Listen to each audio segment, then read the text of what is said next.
Hello again, I am Jim Bob and welcome back to Lone Oak Farm. We're on to day 2 of early summer and it's time for us to get some mowing done. We got most of our fertilising needs for the year finished off yesterday. We just got a couple of fields that still need a little bit of work, but nothing too substantial. So today we're going to be attacking our nice big grass field here at the farm, making sure that we can get all of that grass nicely baled and wrapped and turned into silage. Need to get rid of these skinny wheels. They are a little bit too rickety and too stiff, too bouncy. Now that the fertilising needs are done, we're going to switch those out, put some wide tyres on just to make it a slightly more comfortable ride.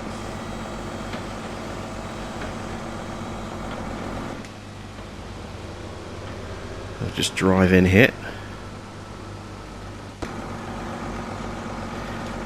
And let's switch those over. There we go. You see we still have that big debt. That's $63,500 of debt. That's the main reason we're going to be doing a lot of silage baling today, is to try and minimise just how much debt we're currently carrying on hand at the moment, and also maybe to eke off a little bit of our bank loan as well. Well, let's get our mowers out of our little alcove just here.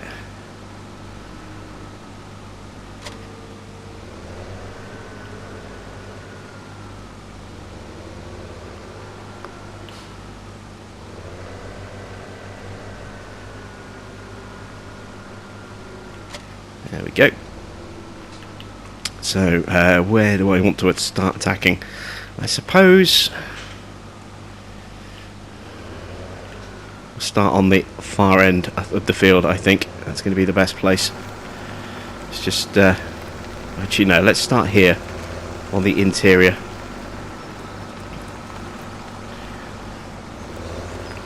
So to try and help minimise how long we're taking on things, what I'm going to be doing is I'm actually going to be bringing across our little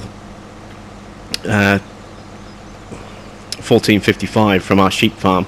But actually, let's quickly check the sheep. Are they okay? Need to be cleaned up a little bit. They're okay for water. Had to give them a bale last night after I'd finished tidying up the grass field, finished fertilising up there, simply because there wasn't enough, I didn't feel, for them to survive through the night without losing health. So don't have to feed them, but they're okay for water today. We'll probably give them a little top up at the end of the day. But what I'm going to do is just lower my mowers down.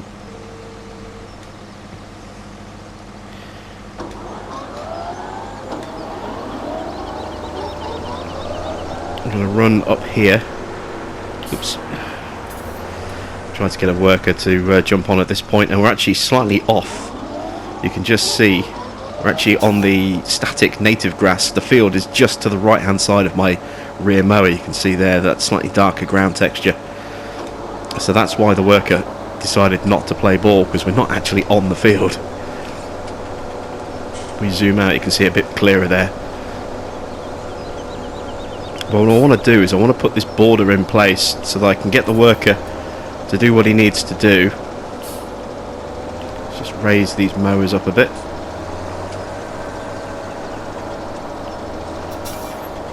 Flatten this little patch just a touch.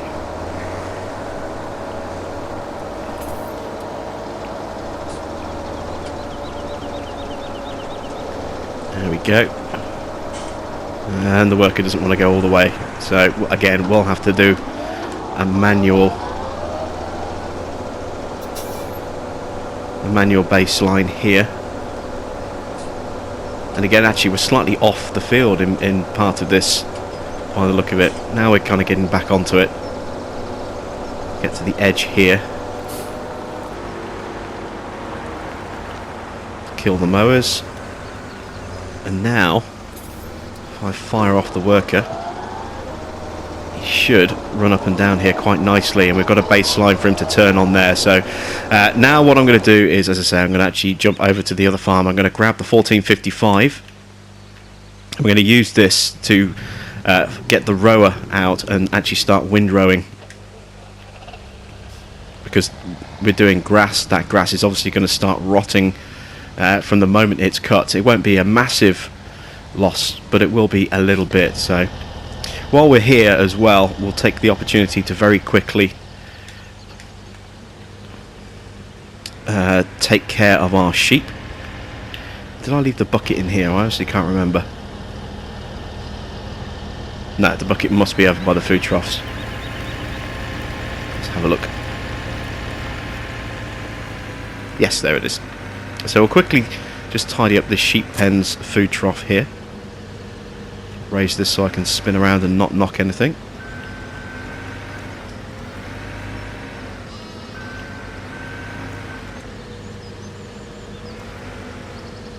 See that short wheelbase and excellent turn radius, making this an ideal piece of machinery for working in here.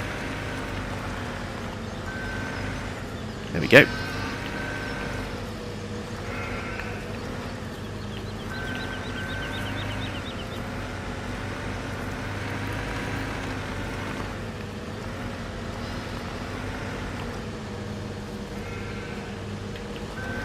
Fantastic stuff.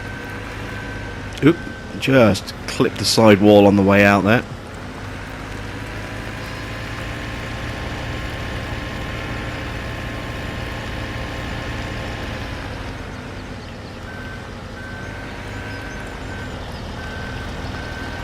Just back this back into its little, back into its little corner.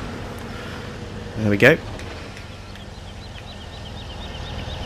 Close the door behind us. Let's make our way over to the main farm so that we can then get the windrower out of storage and start rowing up the grass that we are currently mowing. We will have to kind of alternate between a few different vehicles here, I think, just to make sure that we can definitely capitalise on our grass as best as possible. It's a shame we can't hire workers to actually run the baler as well. That would make things much easier if I could get a worker running the baler and then follow behind as he's baling with the wrapper, so the bales are definitely not going to start shrinking.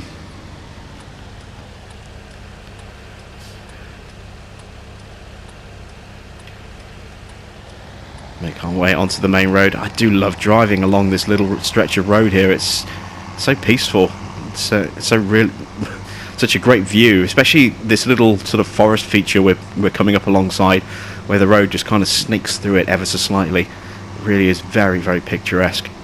And seeing these fields with crops growing on them in the distance, that's kind of nice and special as well. Looks like there's maybe another silo or something over in the distance there. You can just see it on the other side of the hill. Just make out a tower of some kind. Well, it's behind the window support now, but there is something out over there in the distance. We can't really quite make it out. I wonder if it's another house. Actually, it might be a house way off on the distance, right on the border of the map. Might have to go check that out at some point. Still can't see past the window support. But this little section here where we go through this little turn in the road and this little incline where we've got this house here and trees lining the road either side, this is just so picturesque. And then kind of cresting the hill out into open space again. Such a wonderful little vista, this. And there's Beaver Creek.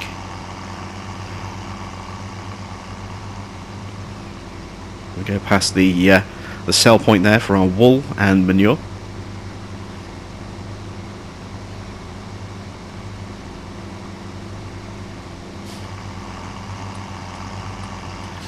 And we'll make our turn off here so we can cut through the fields.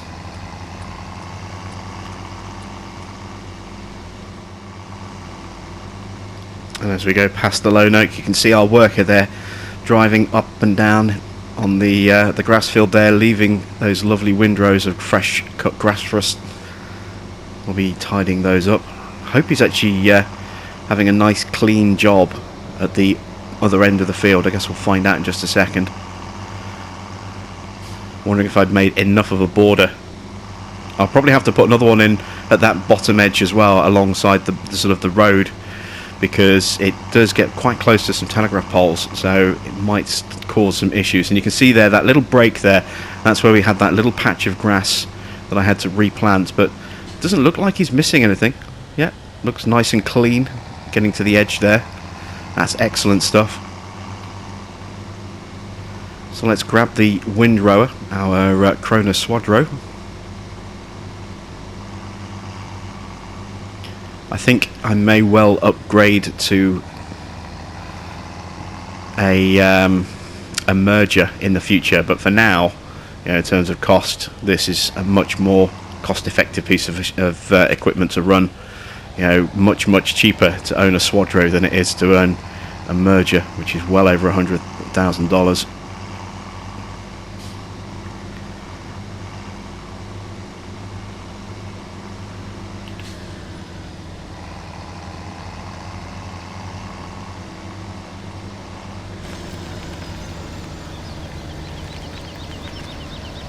There we can see, yeah, getting right to that border area. That's beautiful. Great to see that. So let's get in position. Let's start windrowing this grass. Now the real trick is going to be leaving enough space at the end of this row here so that I can then do a single border row at the bottom afterwards.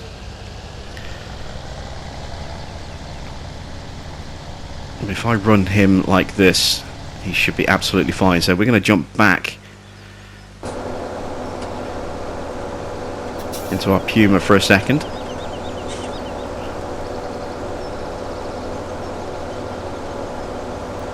And you can see there's our 1455 just trundling up the hill. Everything looking nice and clean at this end. No need to do a border at this end because we've got plenty of space, as you can see. And the work obviously not damaging the crops as he drives over them, thanks to the way the AI is programmed. Workers do not cause crop destruction. He's getting a very sort of thin cut on that strip there, so I think we'll take over manually on this guy so we can get some slightly wider cuts with the rear mower.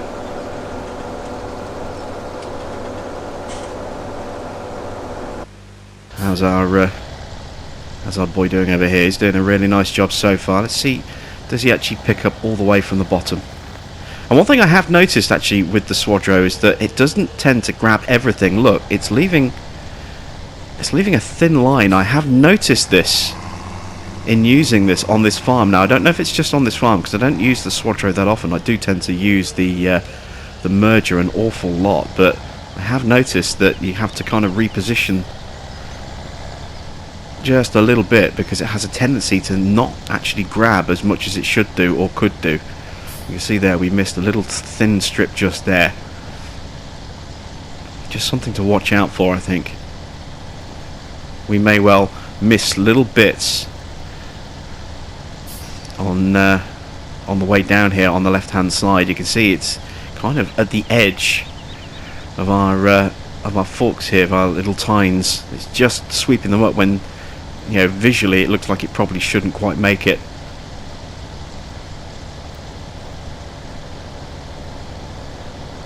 So it looks as though we're going to have to manually position this every time just to make sure that we're not missing bits. As I had noticed this with straw in particular. I noticed that, you know, when doing straw swathing and tidying up, that I was having that issue using one of these. It's a little frustrating. There's not a lot you can do about it, so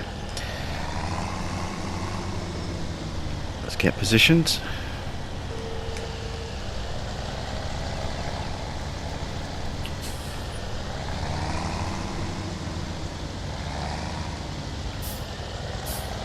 Let's just raise that up a bit so I don't make a big mess here in the middle.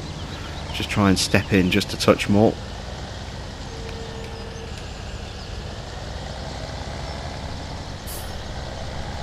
There we go. So we're getting these windrows nice and good size. Look how thick these are actually looking for just a few thin bits of grass. Looking very big, very thick, very full.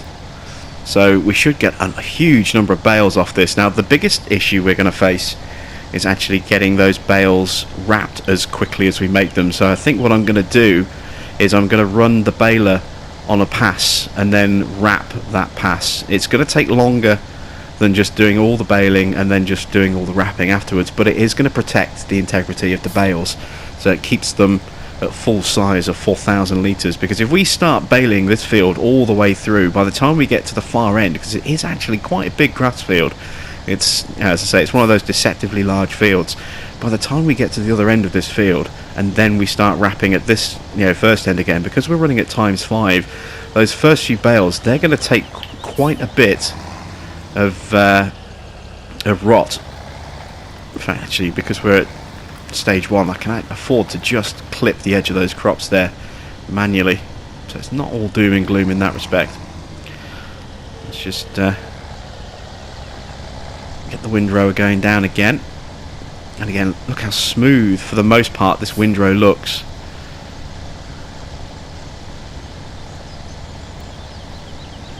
Nice big load of grass in there. So yeah, as I say, the plan will be to sort of bale 1, maybe 2 rows at a time, and then switch over to the wrapper, and then wrap those bales, just so that by the time I don't, if I were to bale the whole field and then come back and start wrapping, these early bales would take a fair bit of rot, so they wouldn't be the full 4,000, they'd be less than that. And then the wrapping itself is quite a slow process, so by the time I get all the way to the far end of the field, those bales are going to be even smaller, because they're going to have an even longer wait between being baled and then being wrapped. So yeah, we're going to have to kind of chop and change a little bit between our two workers here, just to make sure that everything gets done. I'm just going to stop a touch early. Again, what I'm going to do is I'm going to do a single row this way at the end, just to tidy up this baseline here.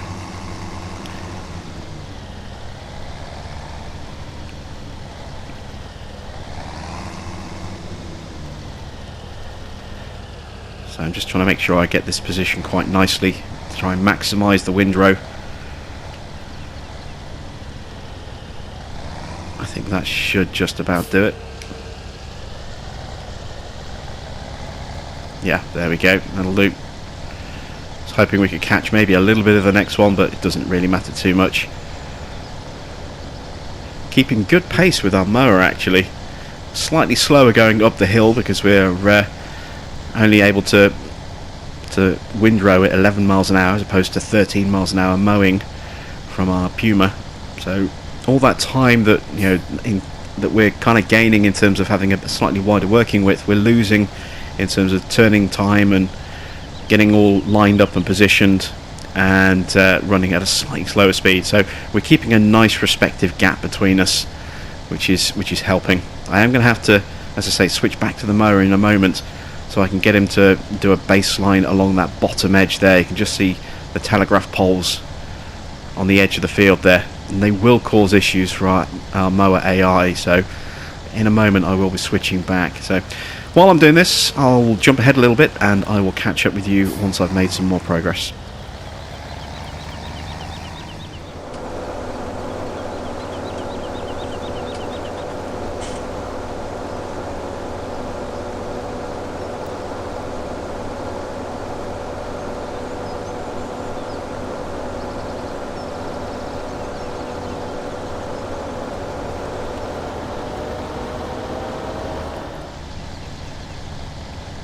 So we're getting to the kind of switchover point. We've caught up mostly with the mower, as you can see.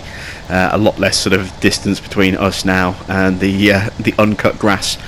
However, as you can see, we're now at the kind of halfway transitional point. So I'm going to stop our worker when he gets to the end and then just take over the mower, so I can actually make sure that I get the border put in that I need to get put in for the rest of our grass field, and then we can get the mower up and running with a worker again, and then carry on running and managing our windrower like this. So got some really nice big windrows here for us to work with.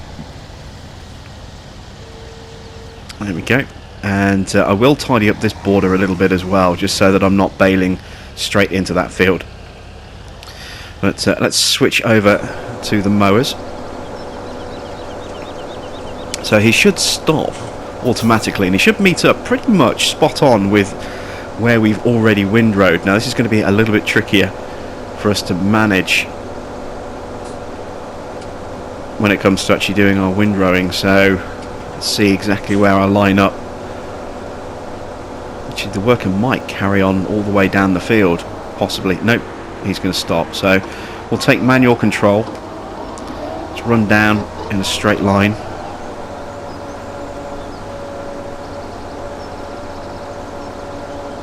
There we go. And there's those telegraph poles, as you can see, right at the sort of base of where this field is. So I want to make sure that we have a nice little border in place here so we don't crash into those all the time. So I might have to actually do 2 passes along here. I'm hoping 1 will be enough, but we'll see.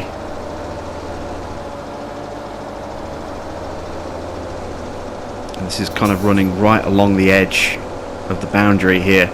I say I am a little worried just how close those poles are. I think we may possibly have to do a second pass, just 1 extra row. Just use the front mower rather than the rear mower as well.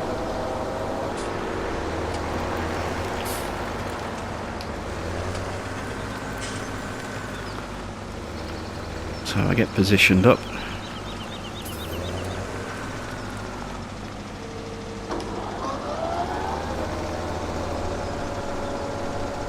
Just do a nice manual run down here.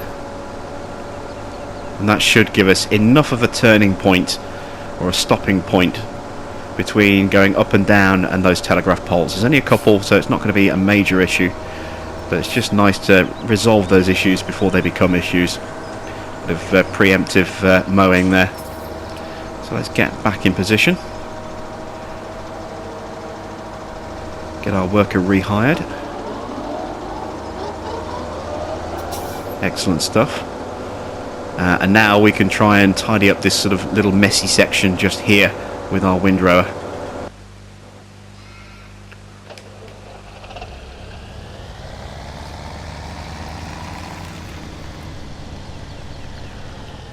So get positioned.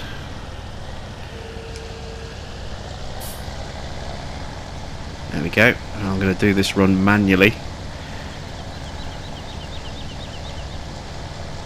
Want to make sure I'm not going to cause any sort of collision issues or get too close to the Puma that's going up and down with the mowers. Plus I want to keep manual control when we get towards the bottom here as well, because I say this is where it's going to be a little bit trickier, because that tree is kind of potentially in our path at the bottom, so I might need to just swerve ever so slightly. And you can see we're just tagging little touches of the road to our left there. That's okay, we can kind of get away with that.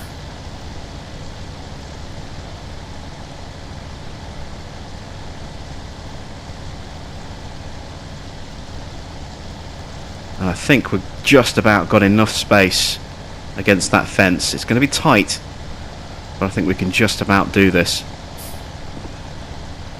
Yeah, look at that, beautiful. We've just about got enough space.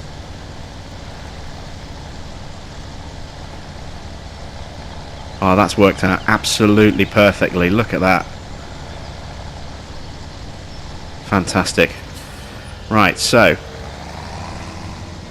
now I kind of need to wait for our mower to come back round again so that I can then start working on the other pass. So what I'm going to do is I'm just going to disconnect. I've turned the tractor off there. I'm just going to go grab the baler while we've got this little lull while we're waiting for the mower to pull out ahead of us a little bit. Let's nip in through the back door this time. Let's go grab our baler and our wrapper, bring those to the edge of the field, get those in position.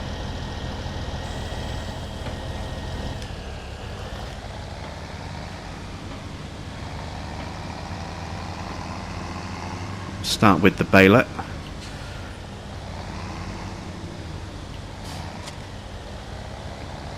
And obviously our grass is already starting to rot. There's nothing we can do to avoid that. So those windrows are starting to get a little bit smaller already. I'm not even sure. Do I have a Wopster? I wonder. I can't tell at the moment anyway, because the Wopster won't scan windrows. So I couldn't tell you if the size of the windrow is getting smaller, you know, by giving you a visual input, but it is definitely starting to get a little bit smaller than it actually is already. However, You know, the fact that it is getting just that little bit smaller does mean that obviously they're not going to be able to produce quite as much in terms of bales, but it's okay for it to rot while it's in the windrow form because it's not a bale. If I were to bale now and just leave those bales and then wrap them later, then they would be less than full size when I actually do come to wrap them. So that's what we're going to be trying to minimise, is just how small those bales get. We're trying to minimise the sort of bale shrinkage that we're going to suffer.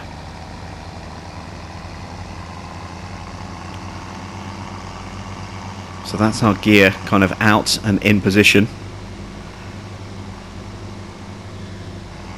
I could have used the Magnum, I suppose, but it's a bit of a big beefy tractor.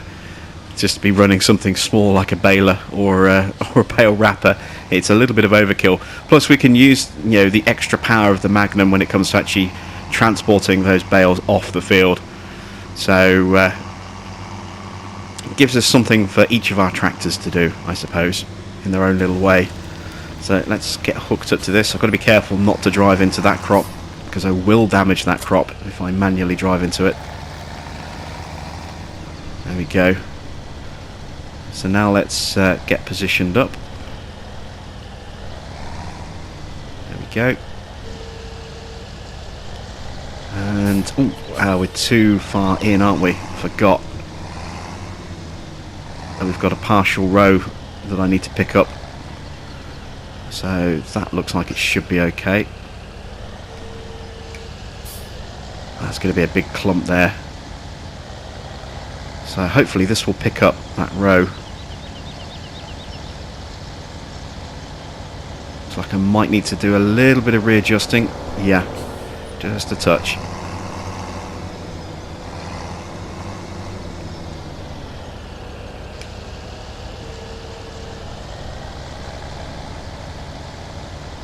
There we go, that's better. So a slight little break there, and you can see where we've just kind of changed the line slightly, but now we'll definitely make sure that we get all of this windrow. So more grass to mow and row. I will carry on with this, and then I'll catch up with you again in a little bit longer.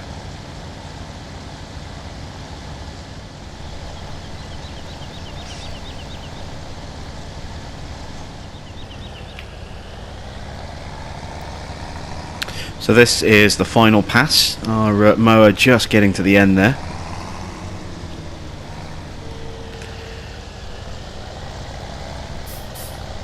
There we go. So let's switch over to the mower.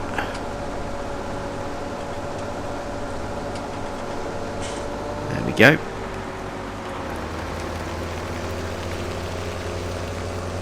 So now that we've got our field nicely mowed, it's time to kind of just clean up these edges. So you can see, obviously we're sticking out onto the tarmac, I say the tarmac, the dirt road just here a little bit. We need to tidy that up.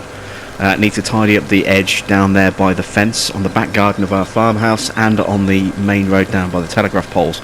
Once those little bits are tidied up, then we can start doing our baling and then our bale wrapping as well. So we're making really good progress and pretty good time as well. You can see it's not quite 10 o'clock in the morning yet. So this baling is going to take us quite a while, a good few hours I would imagine. So it's good that we're actually making as much time as we are. Let's get these mowers tucked away in our little canopied area here. There we go, it's the rear mower.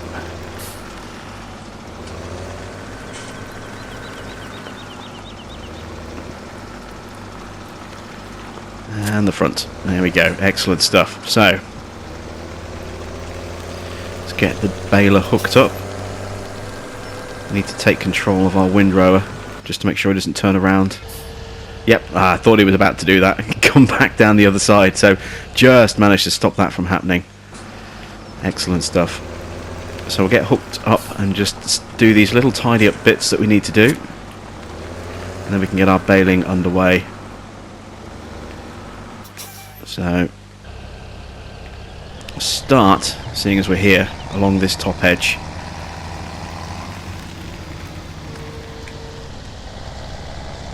So we're just going to get little clumps, but what I'm essentially doing is just bringing them out of the path and taking the edge, or bringing the edge of these windrows in a little bit, so that there's less chance of us running into our crop field there. or at least dropping a bale in there, which I really want to try and avoid, just in case, you know, we do end up doing any kind of damage. And it's certainly going to be an issue at the other end, where we've got a field that's in its final growth stage.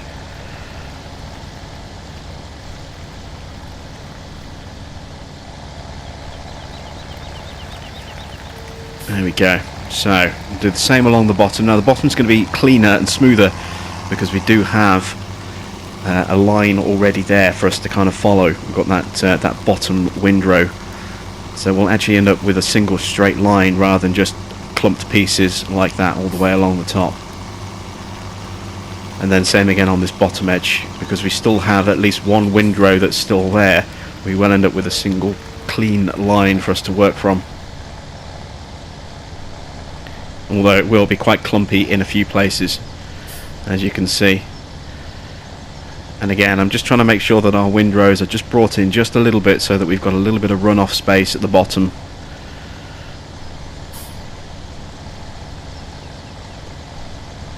There we go. So that we've got space to turn around without hitting into that fence.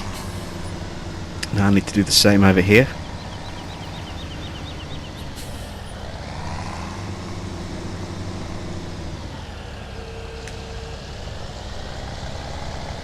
This one I'm actually going to try and curve around a little bit. There we go. So again, we're just kind of alleviating some of these clumps a little bit, and also tidying everything up so we've got a nice clean line for us to run along with our baler. There we go. So the hard part is still to come. That's juggling between the baler and the bale wrapper, but you know, the long, you know, intensive part is done in terms of getting the rowing and mowing done. Got a little bit close there. This is our reset point here. This is also a good dumping ground. You tend to find, especially on American farms, that they have just a bit of land where they just park everything up. So in real life, you know, this is kind of a dumping ground where they park up a load of equipment that's not being used. And to kind of mirror that, that's our reset point. Also, because this farm has been changed ever so slightly to incorporate cows, there is actually a section over the back there, I think where the silage pit is, which is also kind of a parking ground for equipment if you look at the Google Maps image. Just sneak in there. I probably should have gone in on the other side. It's our wrapper hooked up. So the plan is to do 2 passes with the baler.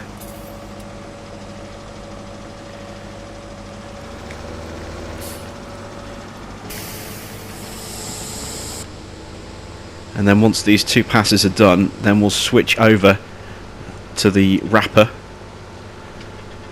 and get those bales wrapped. And I'm just looking to see how quickly that bale counter is moving. It's going pretty quick.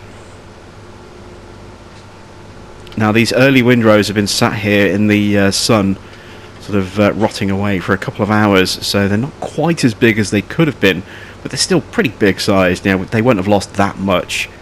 But obviously, as I said earlier, the longer we leave these bales out before we start wrapping them, the more likely they're going to start to just, you know, decompose a little bit, and they won't quite be as big as they should be or could be.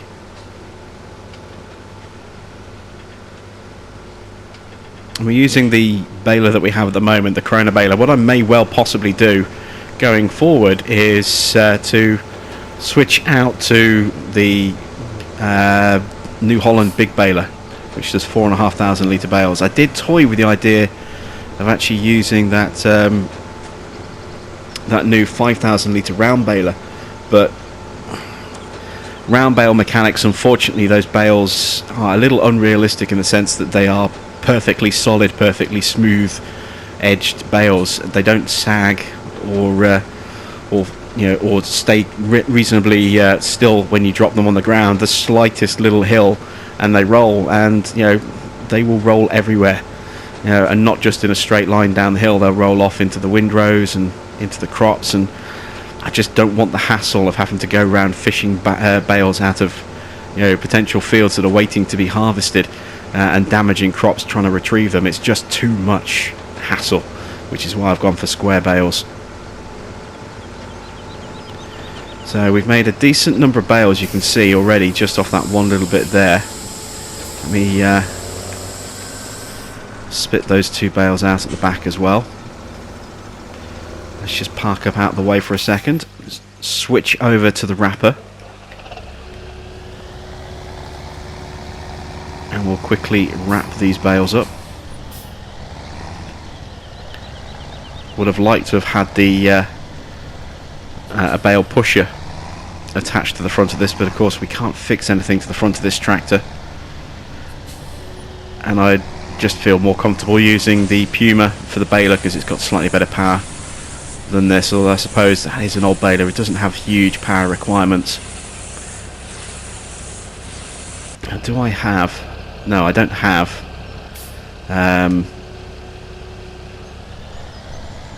a Wopster tool, and I don't have any money to buy a Wopster either. As you can see, $64,000 of debt. I'd have to clear that before I could then pay $3,500 to actually buy the Wopster. So I'd need, you know, given where we are, I'd need to take $70,000 out of the bank just to buy a $3,500, you know, tool. It's just not worth it. It's a shame because I'd like to be able to scan these bales and make sure that they're as good as they are, but I guess we'll just have to see how we go. Maybe I will end up taking that loan out later, but again, it just means if I take it out now, I'm just incurring higher loan costs at midnight when our repayments go through. It's all about trying to manage our debt as effectively as we possibly can.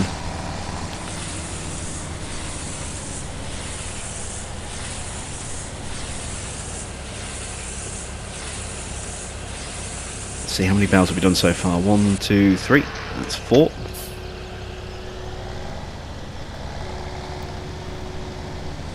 This will be number 5, and then I've got 1, 2, 3, 4, 5, 6, 7 more to go. So 12 bales just off these first 2 rows, and you can see how much grass we've still got to sort of bale and wrap. So we're going to get a large number of bales. If you're a betting man, place your bets now as to how many we're going to get off this field. Like I said, I have done this with a round baler on a different file and got around about 70 on an unweeded, unploughed field. I think we could be looking for around about 130 myself. I think we're looking sort of between 120 and 130 bales. But yeah, place your bets now and we'll see at the end just how many we end up with.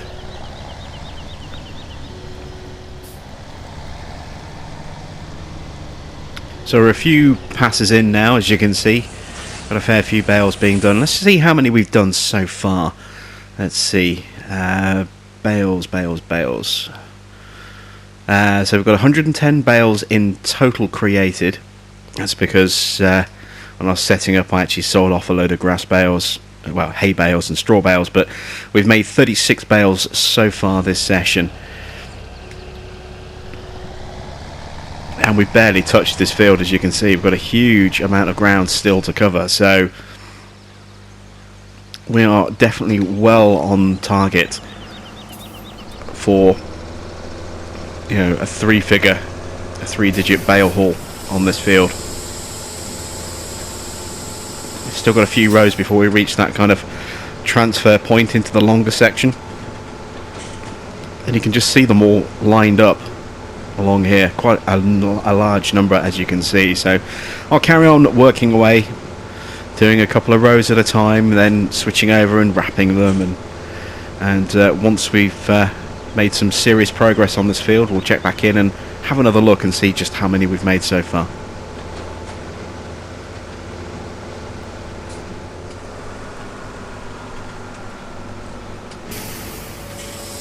Okay, so into the transfer zone now. Let's clear this baseline off now that we have a nice empty baler.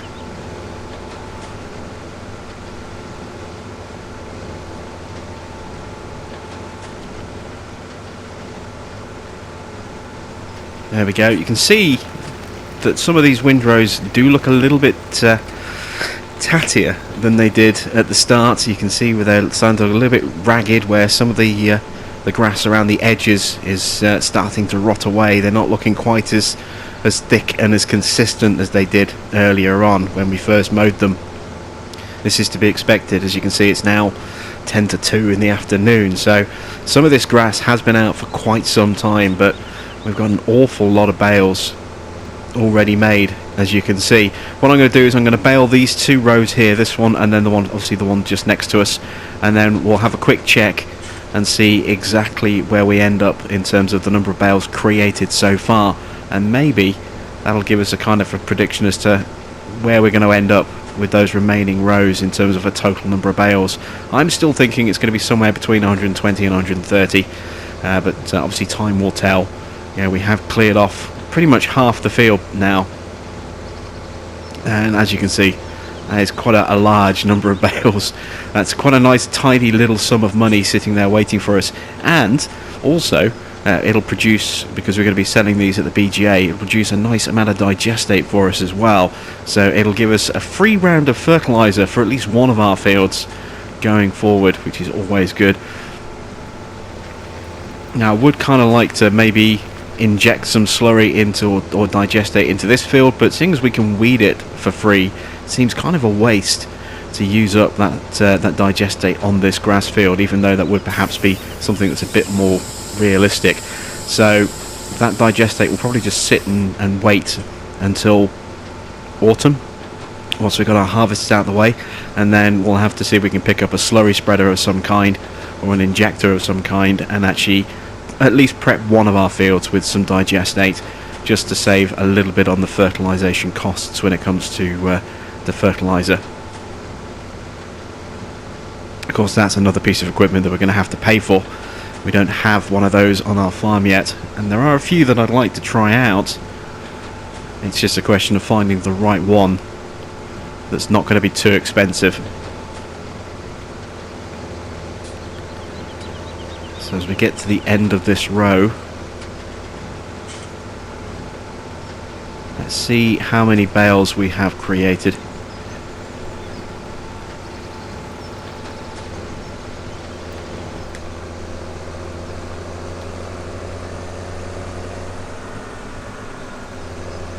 There we go. Right, so we now have 86 bales created, and we still have quite a few rows left to go when it comes to baling. So yeah, we're well on course for getting over 100 bales, and I think, yeah, we're looking at around 120, 130 bales still. So I'll carry on wrapping, and I'll see you again as we start to finish this field off.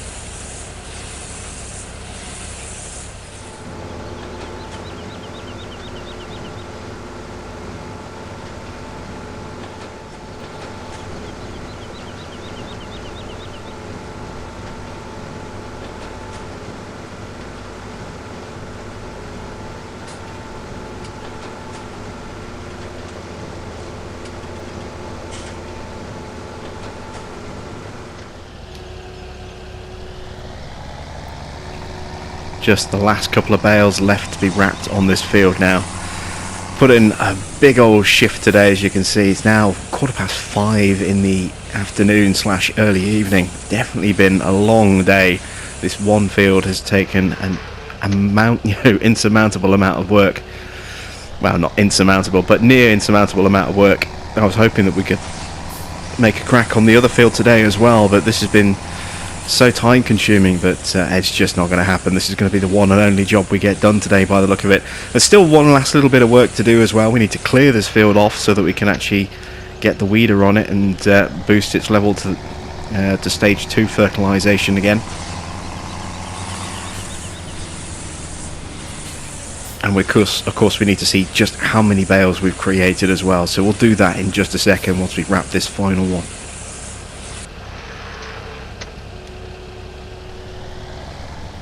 There we go, right.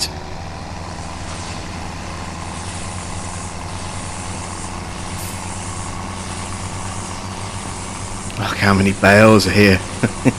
This is our little gold mine field. This so many bales for us to just grab whenever we need to. Just drop that one there. Close up. We'll park up and then we'll do a quick bale count, see how many we've got. Then we'll break out the Magnum and start lifting these off the field with the autoload. I need to figure out where I'm going to store these while they're fermenting. I could take them all the way over to the BGA, but I kind of like the idea of leaving them here at the farm, so I don't know. Let's have a look. How many have we got? 144. Wow. that's more than I was expecting, but that's a great haul. 144 bales created on that field there, all wrapped up, and this is without the additional 10% of a plough bonus. We now have that, so the next cut we get on this at stage 3, we can add an extra 10%, so we can add another, what, 15 bales or so onto this. So we're talking about 160 bales next time out. That's pretty damned impressive, just on that one field there. So yeah, that's an awful lot. Right, let's grab the Magnum, and we'll take these dual wheels off. We'll just put single wide tyres on, I think. Actually, I might do wheel weights just to give us a bit more support.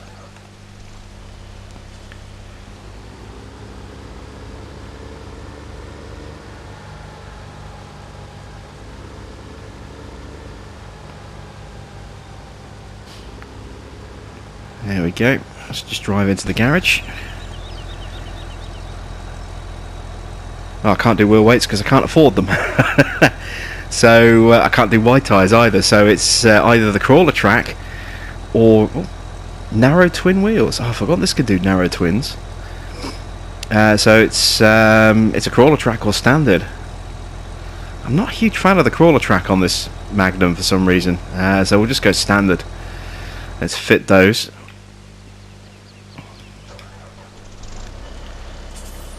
I tell you what, let's give this a clean as well. This is absolutely filthy. So just before we go grab the bale trailer, we'll give it a quick wash with the pressure washer.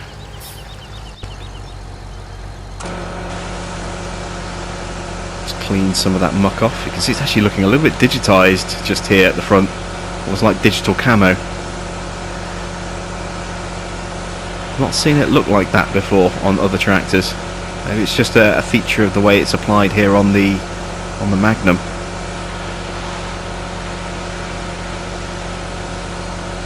This is one of the older models as well. This is one of the sort of models that was just up-resed a little bit from Farming Sim 15, so not quite to the same level of detail as, say, the Optum, which was a brand new model for Farming Sim 17. This was an updated version of a Farming Sim 15 model. Maybe that's another reason why as well. And you can usually tell when you look at the interiors, they look a little bit rougher, a little less less detailed on the interiors. You know, the cabins don't look quite as nice as the new additions this time around. I'm expecting to see a big change in difference again with Farming Sim 19.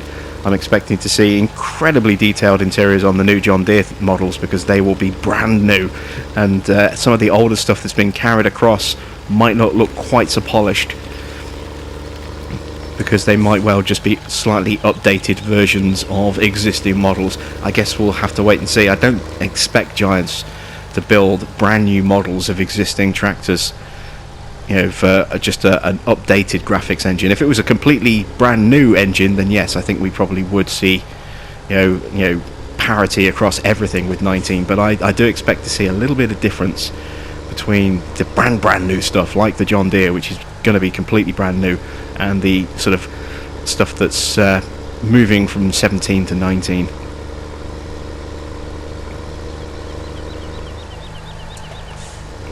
Let's grab a load of these bales and let's have a look around the yard, see if there is somewhere where I can actually store 144 bales. Let's see, quick bit of mental maths. I can get 24 to a trailer.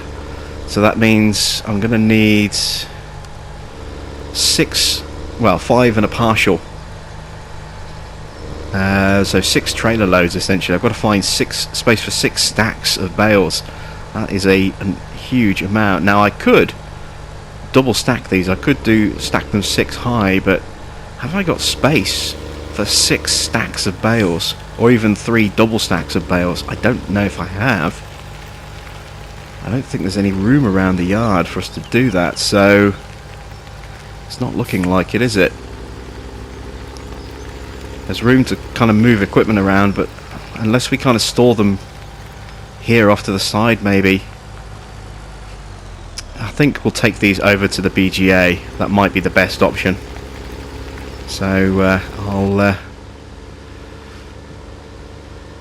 I'll head on over there, and then we'll have plenty of space to get them stacked up, and we can let them ferment over there, and then in a couple of days time, sort of end of day 4, beginning of day 5, we can then look at selling these off and getting a nice little bit of cash and also some free digestate. So I'll see you at the BGA.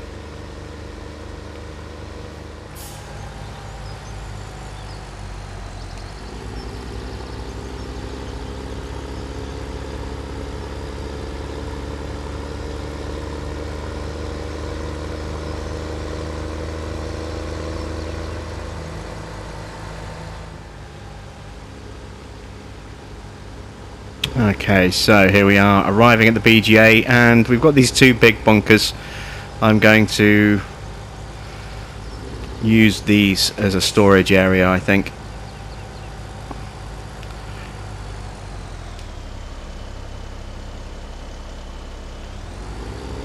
I'm going to try and be clever. I'm going to try and actually place them through the wall so that I've got a turning area at the bottom of the pit. There we go. If I position those there. Excellent stuff. So I've got somewhere to turn around.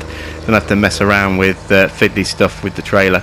So a lot more bales to bring over. We'll get those done, and then it'll be home for an evening meal and a cup of tea. So I'm going to call it a day here for this episode. Thanks for watching. I am Jim Bob, and I'll be back with day 3 of summer here on Lone Oak very soon.